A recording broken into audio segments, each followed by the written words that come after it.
At the end of a mine shaft that has been closed for more than 5 decades, Tae-Chyun shines a torch on a terrible secret.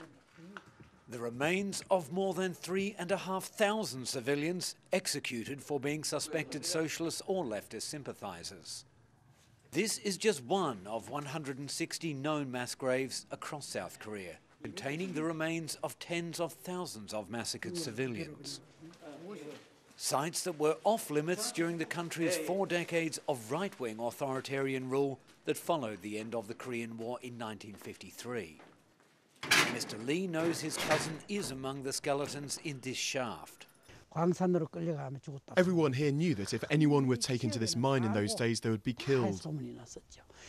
South Korea has now established a Truth and Reconciliation Commission in the same mould as the South African model that examined atrocities and injustices committed during the apartheid era. Unlike South Africa, Korea's commission has no power to prosecute or grant immunity for those who carried out the mass murders that in much of rural Korea affected at least one member of almost every family. The method of execution was almost always the same.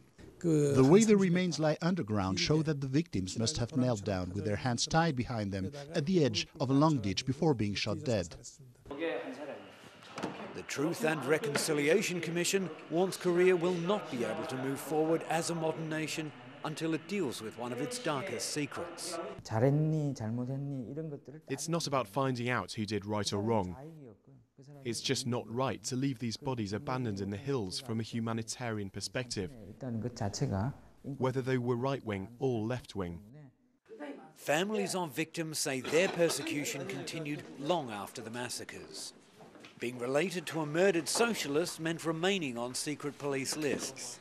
This woman was denied work and was forced to live in poverty after her husband was killed. She calls on a visiting senator to pass a law that will finally clear their family names. It's a common theme here. A government background check on my family unveiled my father's case, and I had to quit as a government official. While it is likely these families will now receive some form of justice, there will be little chance of a dignified burial for most of their murdered kin. Urban sprawl now covers many of the graves containing the physical remains of atrocities that are likely to remain buried forever.